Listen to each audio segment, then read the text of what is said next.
जो आज का प्रश्न है शीतल जी, आपको क्या कहीं से भी अंदेशा है? मुझे है, हालांकि बहुत से मेरे साथी, ज्यादातर साथी कहते हैं कि नहीं नहीं ऐसा हो ही नहीं सकता है, लेकिन मुझे अभी भी खतरा लगता है कि इलेक्शन टाइम से नहीं होंगे। वन इलेक्शन वन नेशन की रिपोर्ट अब सौंपी जा रही है, अगले 2-3 दिन में वो रिपोर्ट प्रेसिडेंट को सौंपी जाएगी। और जैसे सीएनआरसी की बात हुई, वो तो पहले से पास था, कोई ना कोई बहाना जरूर बनाया जाएगा कि अगर ये भी एक साथ हो जाए तो किसका कितना फायदा है, क्या फायदा है, कुछ इस तरह की चीज होगी, क्योंकि मोदी जी कॉन्फिडेंट नहीं है इस बार इलेक्शन में। शीतल जी, मैं आपसे ही शुरू कर रहा हूँ। देखिए, इस सरकार के बारे में कोई भी चीज स्पेकुलेट करना तो बहुत मुश्किल है कि उनके मन में क्या है, क्योंकि वो बहुत बार आउट ऑफ बॉक्स चीजें करते हुए हमें मिलते हैं। तो जो आप शंका कर रहे हैं वो सही भी हो सकती है और बिल्कुल गलत भी हो सकती है, तो उसमें तो बहुत नहीं, लेकिन ये जरूर है कि वो जो एक्सरसाइज करा रहे हैं तो उसके पीछे उनका कोई न कोई मंतव्य तो है ही है। तो जिन चीजों पर वो बिल्कुल ध्यान नहीं दे रहे हैं वो है कि पिछले, जिसमें जिसके लिए ज्यादा जिम्मेदार वही है, पिछले 1998 से अगर हम देखें तो जो हमारा नेशनल इलेक्शंस का एक्सपेंडिचर है ये मल्टी फोल्ड बढ़ा है। सीएमएस की जो लास्ट रिपोर्ट है 2019 के चुनाव की, करीब 55,000 करोड़ हमने खर्च किया, 55,000 करोड़ से 60,000 करोड़, और इसका करीब 25% यानी करीब 15,000 करोड़ हमने कैश बांटा चुनाव में। प्रधानमंत्री जी और उनके दल को कोई शर्म नहीं है कि इन सवालों पर लोगों के सामने आए और इनको कैसे खत्म किया जाए इस पर बात करें। उनको इसमें कोई मतलब नहीं, और ये आंकड़े बाद में बहुत सारे लोगों ने इसको प्रतिस्थापित किए, इस पर बहस चली। 2016 में इलेक्शन कमीशन ने कुछ सुझाव दिए थे, उन सुझावों में से एक पर भी किसी किस्म का अमल होते हुए हम नहीं देख रहे, और अब अनुमान लगाया जा रहा है कि जो चुनाव होने जा रहा है जिसमें हम लोग अभी शामिल होंगे अगले 2-3 महीनों में, इस चुनाव में कम से कम 1 लाख करोड़ रुपए खर्च होगा। क्योंकि जो खर्च पिछली बार हुआ इन्फ्लेशन से उसको जोड़ दें तो ये आंकड़ा वैसे ही वहां पहुंच जाता है, और इस चुनाव में तो पहले से ही इतना खर्च होना शुरू हो गया है, और सिर्फ एक पार्टी का हो रहा है। ये भी उसमें था सीएमएस की रिपोर्ट में कि जो पूरा खर्च हुआ उसमें आधे से ज्यादा अकेले भारतीय जनता पार्टी ने खर्च किया है। 1998 से जब हम करीब 5-6 हजार करोड़ पूरे देश का चुनाव लड़ लेते थे, अब हम 1 लाख करोड़ में चुनाव लड़ रहे हैं। एक चुनाव की बात मैं कर रहा हूँ, वन नेशन वन इलेक्शन वो सब स्लोगन सब छोड़ दीजिए, एक चुनाव की बात, राष्ट्रीय चुनाव जो हमारा जनरल इलेक्शन है, ये उसके खर्च की बात है। तो इन चीजों को, लेवल प्लेइंग फील्ड जैसा शब्द बहुत भारी भरकम अंग्रेजी फ्रेज हम यूज करते हैं, अभी इलेक्शन कमीशन की बैठक में इसको बड़ी जोर शोर से कहा गया, बहुत सारे कोर्ट्स वगैरह के डिबेट्स में कहा जाता है, हर फोरम पे बहस होती तो ये बात होती। कहाँ लेवल, कौन सी प्लेइंग भाई? प्रधानमंत्री ने कई कमेटियां ऐसी बना ली जिसमें वो फंड ले लेते हैं, आरटीआई को भी जवाबदेह नहीं है, पीएम केयर फंड बना लिया। अभी जो सुप्रीम कोर्ट के ऑर्डर से बॉन्ड के जो पैसे बच गए थे, एसबीआई ने वो पैसे भी उसी केयर फंड में डाल दिए, यानी इधर से निकाला उधर से फिर पीएम को ही, उन्हीं को दे दिया। उस पीएम केयर फंड का कोई ऑडिट ही नहीं है, और भारत की सारी कंपनियों का सीएसआर का पैसा मैक्सिमम उसी में चला गया है। वो पूरा पैसा खर्च करने का राइट एक व्यक्ति के पास है। पिछले 4 महीनों से वो चुनाव प्रचार कर रहे हैं देश के संसाधनों पर। पिछले 10 सालों में उन्होंने जितनी सभाएं की हैं और जितना उन्होंने पब्लिक एक्सचेकर के बल पे वो सब किया है, अपना प्रचार किया है, जैसे उन्होंने पूरे मंत्रिमंडल के हर एडवर्टाइजमेंट बजट को सिर्फ अपने ऊपर खर्च करा लिया है, जैसे उन्होंने अपनी राज्य सरकारों और अपनी साझा राज्य सरकारों के बजट के बड़े हिस्से को सिर्फ अपनी पर्सनालिटी पे खर्च करा लिया है, और जैसे उन्होंने आउट ऑफ बॉक्स बहुत सारी चीजों को करने के लिए पैसा फेंका है और देश में कर्जे का बोझ लाद दिया है। इन सब चीजों पर बात होने की जगह वो हमेशा एक नई चीज लेके आ जाते हैं और रोज की हेडिंग बदलती रहती है। उनका काम यह है कि हेडिंग बदलती रहे, तो बेसिक जो इश्यूज हैं वो चाहे चुनाव कराने के ही हों, चाहे अन्य हो, आर्थिक मामलों के हों, देश के लोगों के सामने जो भविष्य की और वर्तमान की समस्याएं हैं उन पर डिबेट हो, वो सब आउट ऑफ डिबेट हो जाए, विमर्श से बाहर हो जाए। इसमें वो भारी सफल हैं भाई ये करने में।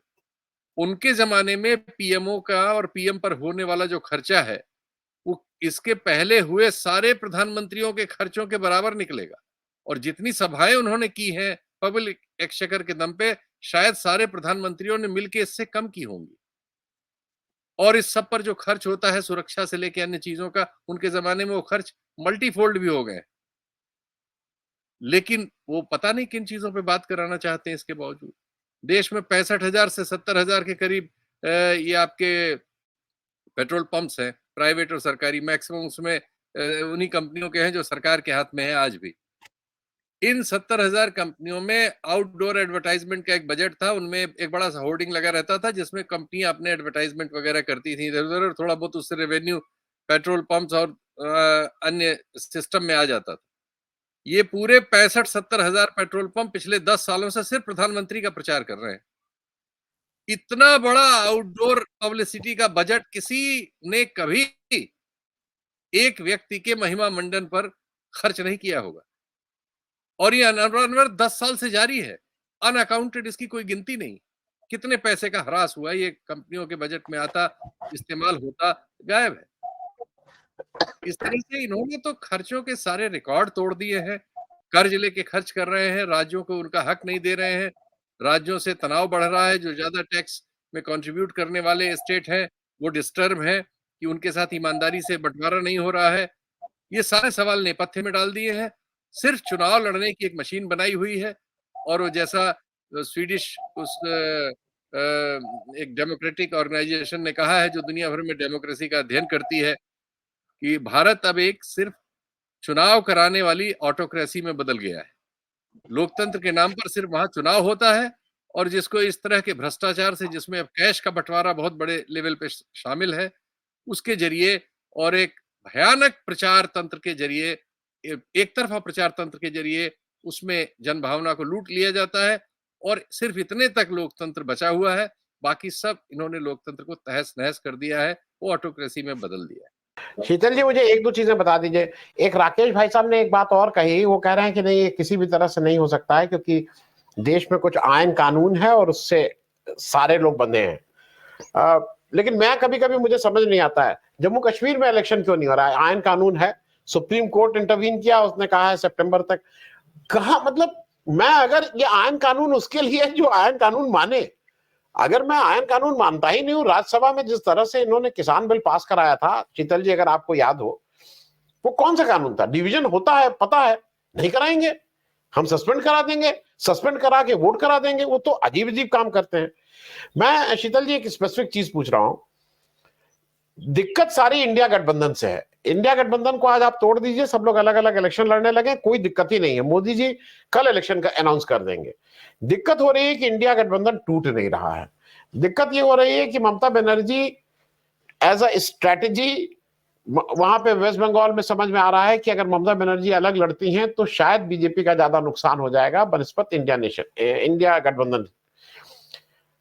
एक अगर आप कह सकते हैं तो अगर कोई टूटा है तो वो नीतीश कुमार जी वहां से चले गए हैं, लेकिन ग्राउंड पे उससे कोई फर्क नहीं पड़ा है, वोट का फर्क नहीं पड़ा है। शीतल जी, मुझे बार बार क्यों लग रहा है कि ये इंडिया नेशन को किसी भी तरह से, वो इंडिया गठबंधन का सामना नहीं करना चाहते हैं। अब उसके लिए उनको 2 महीना लगे, 4 महीना लगे, 7 इलेक्शन करा के आपस में लड़ाई करा दें, क्योंकि अगर 7 इलेक्शन होगा, ये इंडिया गठबंधन का ये स्वरूप नहीं रहेगा। शीतल जी, देखिए, ये बात है तो, लेकिन उतनी मजबूत इसलिए नहीं है कि करीब 250 सीटों पर तो कांग्रेस और बीजेपी का ही मुकाबला है। 250 250 सीटें तो आमने सामने, आधी सीटें, आधी से थोड़ी कम तो ऐसी हैं जिसमें सीधे मुकाबला इन्हीं का आमने सामने है। गठबंधन कुछ राज्यों में उसकी निश्चित तौर पर भूमिका है जिनका आपने जिक्र किया, महाराष्ट्र, बंगाल, और बंगाल में तो खैर दूसरी तरह का, बंगाल में तो नहीं है वो, महाराष्ट्र, उत्तर प्रदेश और बिहार। आप इन तीनों में कह सकते हैं कि गठबंधन का एक मतलब है। उत्तर प्रदेश में मायावती जी के न आने से वो मतलब कमजोर है। शीतल भाई, दिल्ली भी इंक्लूड करिएगा। दिल्ली है, दिल्ली में 7 ही सीटें हैं ना, तो मान हाँ, लीजिए लेकिन फिर गठबंधन भी, की वजह से हाँ, निश्चित हाँ, तौर पर दिल्ली भी इंक्लूड किया, मैंने इंक्लूड किया। दिल्ली कर लिया, हरियाणा कर ले, उस तरह से तो कुछ और भी हुआ। तो जहां इनको बेसिक संख्या की दृष्टि से बिहार, उत्तर प्रदेश और महाराष्ट्र में ज्यादा इसका जो है, बाकी सब जगह तो जो जैसा था लगभग वैसा ही है, पहले भी वैसा ही था, उसमें कोई नई चीज नहीं जुड़ी घटी है। जिन जगहों में हो सकता था वहां कुछ ऐसा नहीं हुआ, जैसे आंध्र प्रदेश में ऐसा कुछ नहीं हुआ, जैसे उड़ीसा में कोई ऐसी बात नहीं हुई जहां से इनको डर लगता। तो डर वाली बात तो नहीं है, लेकिन ये सही है कि इनका काफी मत प्रतिशत का फर्क तो पड़ रहा है जो इनको पिछले चुनाव में मिला। अभी जो सर्वेक्षण आ रहे हैं, जो कहे जा सकते हैं कि इनको पक्ष रखते हुए आ रहे हैं, उनमें भी विभिन्न राज्यों में कहीं 10%, कहीं 8%, कहीं 7% वोट घट रहा है उनमें। यानी जो 19 में वोट मिला था, उससे हिमाचल प्रदेश में करीब 10%, सिर्फ मध्य प्रदेश है जिसमें आप कह सकते हैं कि स्थिति लगभग वैसी ही है। राजस्थान में काफी घट रहा है और दिल्ली में घट रहा है, तो छत्तीसगढ़ में घट रहा है, उत्तर प्रदेश तक में घट रहा है। तो ये जो परिस्थिति बिहार में निश्चित तौर पर घटेगा, लेकिन बिहार में नीतीश जी के जाने से ऐसा नहीं कि नीतीश जी एकदम खाली हाथ गए हैं, कमजोर हाथ से गए हैं, लेकिन खाली हाथ नहीं गए हैं। तो वो सब अभी इन्होंने चिराग पासवान से भी कर लिया, तो लगभग वहां जितनी छोटी पार्टियां हैं जिनको उधर होना चाहिए वो सब बीजेपी के पाले में है। तो बहुत फर्क नहीं पड़ेगा, लेकिन 7-8% वोट घटना उत्तर भारत के राज्यों में, जहां इनका निश्चित तौर पर बहुत बढ़िया स्ट्राइक रेट था, 50% से ज्यादा, 70% तक वोट मिला था इनको। हिमाचल प्रदेश में 70%, 69-70% तक पहुंच गया था। तो उसमें घटत तो हो रही है, लेकिन देखिए, क्योंकि सारे साधन अभी तक, जैसा बहुत से वक्ताओं ने बिल्कुल सही कहा, कि अभी तक जो भी प्रचार हुआ है सिर्फ बीजेपी का और मोदी जी का हुआ। अभी किसी रेडियो पर, किसी टीवी पर, किसी अखबार में विपक्ष के किसी का कोई नाम लेवा ही नहीं है। राज तक तो लगातार एक ही तरफा हो रहा है, ऐसा लग रहा है कोई दूसरा चुनाव ही नहीं लड़ रहा है, एकदम एक तरफा मामला है। सारा खर्च करने की सामर्थ्य एक ही व्यक्ति के पास है।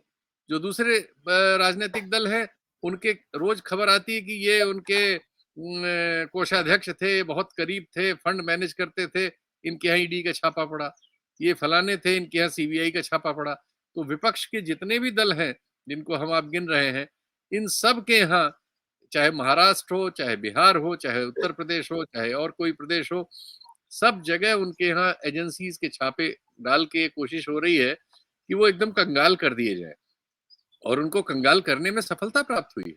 बहुत सारे लोगों ने दल बदल लिया इसी में, अपनी जान बचाने के लिए, अरेस्ट वगैरह से बचने के लिए। तो ये सब जो हुआ है, इस सब के जरिए भी उन्होंने काफी हद तक चीजों को अपने हाथ में कर लिया है। फिर भी वो चाहते हैं कि इसको मैक्सिमाइज किया जाए, क्योंकि उनका अंतिम लक्ष्य तो उनके जो सांसद अनंत हेगड़े ने कह दिया, और जो उनके कई सोशल मीडिया वगैरह पे लोग उपलब्ध हैं वो कहते रहते हैं, उनका अंतिम लक्ष्य संविधान का समापन है, जिसने कमजोर लोगों को, स्त्रियों को और समाज में आधुनिक विचारधारा को स्थान दिया, उसको नष्ट करना, उसको रिप्लेस करना, उसको पुराने किस्म के जो इनकी सोच विचार है जिस तरह से, उन चीजों से उनको बदलना, जैसा इन्होंने आईपीसी सीआरपीसी में किया है। आप देखिए, उसमें सेडिशन तो हटा दिया, लेकिन सेडिशन की जगह सेडिशन का बाप लगा दिया। अब थानेदार के हाथ में इतने राइट हो गए कि आपको कहीं भी कोई घसीट के कुछ भी कर सकता है। तो वही है, नाम उसका हिंदी में रख दिया, कुछ संस्कृताइज कर दिया, लेकिन जो उसमें कानून है वो तो नकल पे ही थे, उनमें और वो चीजें भर दी गई जो तानाशाही प्रवृत्ति की ओर ले जाती। तो ये है, ये चुनाव तो कराएंगे, ये वाला चुनाव उन्हें लगता है कि चीजें उनके कंट्रोल में हैं, और दिखती भी है लगभग सभी जगहों पे।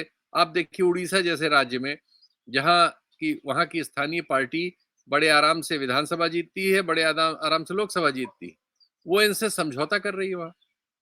यानी एजेंसियों का दबाव डालने और उसके प्रभाव से मैक्सिमम लेने, वहां 13-8 का समझौता हो गया है।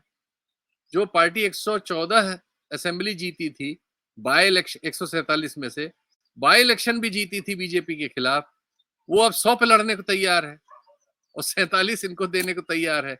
लोकसभा में जो 21 में 12 जीती थी, वो इनको 13 सीट देने को तैयार है लोकसभा की। इस तरह की परिस्थितियां निर्मित हो रही हैं।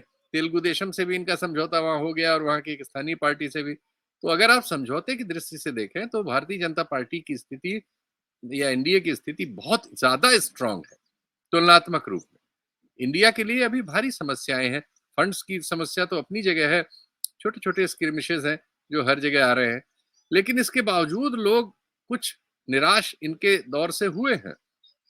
सूचना प्रौद्योगिकी के चलते वो निराशा एकजुट नहीं हो पाई है, और उस निराशा को एकजुट करने का राजनीतिक काम भी नहीं हो पाया है। ये तो मानने लायक है, ये दिखता भी है। लेकिन लोग निराश हुए हैं, ये भी समझ में आता है, क्योंकि इस इतने हल्ले गुल्ले के बावजूद अगर 40% लोग आज भी इस लोकसभा में भी, राजस्थान में जहां वो 25-0 था पिछली बार भी, क्योंकि वो जो एक आदमी दूसरे जीते थे वो भी इन्हीं से मिल गए थे एनडीए में, तो वहां अगर 40% लोग अभी भी वोट दे रहे हैं कांग्रेस को, तो ये बताता है कि 40% लोग तो नाराज हैं, या वो कम से कम चीजों में कुछ विकल्प चाहते हैं।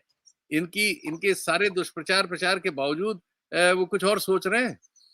तो ये दिखाता है कि परिस्थितियां इसके बावजूद कि विकट है, चीजें सब कुछ इनके नियंत्रण में है, और जितनी चीजें पक्ष में की जा सकती है उसी पक्ष में किया हुआ है। राज्यों के उच्च न्यायालयों तक इनकी पहुंच सब जगह साबित हो रही है। बहुत सारे जजेस इनके लिए इस्तीफा देके इनकी पार्टी ज्वाइन कर रहे हैं। बहुत सारे निचली अदालतों के जज अपने जजमेंट्स में और बोलने में भाजपा की जय के नारे लगा रहे हैं। सुप्रीम कोर्ट में भी कई जज ऐसा कर चुके हैं, कई जज इनके पाले में हैं। तो लगभग लोकतंत्र को पूरी तरह निगल लेने के बावजूद अभी ये परिस्थिति है कि इनका मुकाबला हो रहा है। तो वर्तमान में इससे ज्यादा उपलब्ध नहीं है, तो इससे ज्यादा से संतोष न करने का और कोई हमारे पास विकल्प नहीं।